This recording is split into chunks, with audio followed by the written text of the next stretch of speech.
Megi chuckled, laughing around a mouthful of cracked teeth as he spat upon the ground. He was bleeding now from dozens of injuries, and dozens more were showing signs of painful bruising and swelling, where the Inquisitor's instruments had not necessarily pierced flesh, but still sought to pressure him for information. That Inquisitor now was leaning over him, compound eyes glaring as he grabbed the rebel leader by the head frill and yanked it backwards forcefully, almost shouting at him, "What else do you know? Who else was with you? Speak, or it will be worse for you. Our Lord and true Father has given his blessing, that not even the lives of your family and kin will be spared if you continue resisting." Megi just smiled grimly. "My life is but a small price to pay for the freedom of everyone I know and care about." "Oh, you mean that group of traitors hiding amongst the northern Badlands?" Megi frowned in concern as the torturer gestured to a nearby scrying tube. On it, the image bubbled into view of a seemingly nondescript stretch of cliff face marked by a long and magnificent waterfall. "For instance, there wouldn't be anything of interest here now, would there?" The Inquisitor spoke tauntingly, and despite his efforts to remain strong-hearted, Megi could feel his heart's fall, for behind the falls lay the entrance to a secluded valley, sheltered by an overhang from the Lord's satellites and flyover patrols. There, both his surviving family and good friends and allies had all regrouped, attempting to rebuild their lives as best they could while planning the next step for the freedom of all others on the planet. "Why, I believe our Grand Lord Temunitu has expressed interest in testing out a new viral bomb. One that I've heard is quite agonizing for the test subjects that have survived more than a few seconds of contact with its payload." Megi let out an involuntary moan of despair, and there was a malevolent snort of satisfaction from the focal point of the chamber. Following the luscious leather and fur floor coverings, they formed a broad but narrowing path up the grand chamber, leading past the metal rack and restraints that Megi had been affixed to, past the table filled with the inventive methods of the Inquisitor's sadistic questioning, past the huddled and fearful attendants of the Lord's court, until it reached the base of a steep ramp upwards, marked only by a set of gilded and carved stairs. Those led to a magnificent throne upon which sat the despot and ruler of the planet, self-proclaimed Lord Temunitu. He was seated somewhat slouched on the throne, one that had been intended originally to remain empty for all times, hence as a warning about the dangers of dictators. But instead, after leading the armies to a coup of the appointed council, he had installed himself as sole ruler, reclaiming the empty seat and violently cracking down on any who dared protest what he now claimed was a divine mandate to rule all. "I suppose you think that there is some salvation coming, that you're holding out hope for a rescue perhaps?" Megi glared at the despot as he spoke. "Oh, I can assure you that no such rescue is coming. In fact, I can guarantee it. Inquisitor, show this rebel scum what has become of the rescue he is holding out for." Smirking, the Inquisitor clacked a claw, and a pair of the armed servitor drones he used for his personal bidding and policing raids rolled out, carrying suspended between them a string of chained and similarly bloodied men and women that Megi recognized. This time his cry was not defiant, but in shocked disbelief. "While you were first being held at the northern sector of the palace compound, they apparently thought that the drainage systems beneath the palace would be lightly guarded enough that they could sneak in undetected.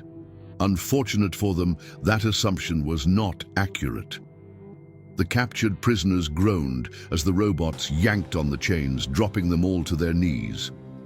A third servitor drone rolled forward, this one equipped for melee combat. And as Megi watched a jutting blade sprang to life, the intense magnetic fields holding the liquid metal at a razor thinness that would cut through skin, bone, and armor with ease. "Now you and your co-conspirators may perish, knowing that your machinations were nothing in the face of Temunitu and his unbreakable will." My guy howled with fury, and with a sudden wrench pulled loose the fastening clips on his primary claw. That claw had been injured years ago in a skirmish with the Tyrant's forces and covered by a partial prosthetic. The part of his remaining natural claw withered and shrunken from the burn he had suffered. However, it was small enough to slip through the restraint cuff, and he pulled it loose, grabbing the larger prosthetic before it threatened to fall. In a single fluid motion, he threw it at Temunitu with a howl of rage. The projectile flew true, but a mere handful of paces from the throne, it impacted a shimmering whitish energy shield, dropping harmlessly to the base of the throne. The Inquisitor barked a laugh as more drones came forward to restrain them. "You fool. Our Lord would not leave himself vulnerable to such petty assaults. All you have done is amuse him further before your demise."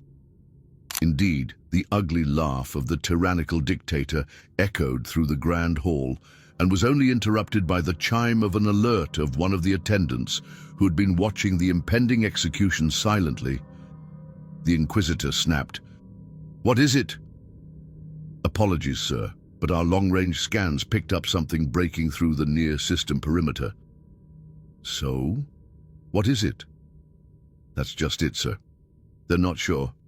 It broke through the further scan range an hour or two ago, but it was initially assumed to be a rogue meteoroid until the scans came back that the object was a non-meteoric metal profile."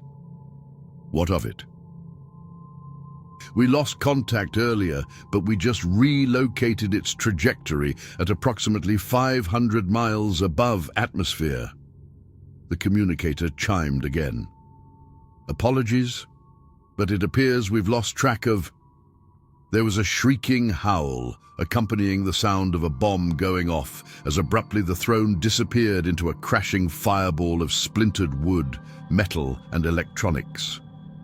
The shield had offered paltry resistance to such an impressive attack, something resembling railguns, the likes of which the engineers had only begun to imagine. As for the Lord Tyrant, what little was left and identifiable of him was scattered across the throne room and the formerly devoted attendants. The Tyrant had been cruel in his treatment of his own court as well as his people, with only the Inquisitor among the small handful afforded his favor, and so, as the moment of shock faded, the Inquisitor finished weighing his options and summoned the servitors to follow him. All thoughts of an execution were abandoned as he fled, before the royal court began clamoring to catch him and administer the same tender mercies he had given to them upon his own skin. As for Meggie, in the months and years after being freed, he successfully ran for and was nominated as the lead of the newly reformed council and led the planet to much success as they began venturing out into the stars once more, and more importantly, seeking out the saviors who had, with a single surgical strike, eliminated a dictator that had spoiled the planet for generations. The only clue they had was the echoes of a text, one alien and unfamiliar to them, but still determinable by scans of the melted and partially vaporized projectile that had assassinated the dictator. It took years of searching and consulting, but eventually they managed to find a merchant who recognized the text, saying it was from an inhabited but uncontacted planet known as Earth. So Meggie had assembled a diplomatic mission, heading it himself due to both its importance and his own desire to personally thank the saviors of his people, those responsible for the salvation of his people. He wished to meet the one who sent the iron bullet, this Nina Foundry, and shake them warmly by the claw.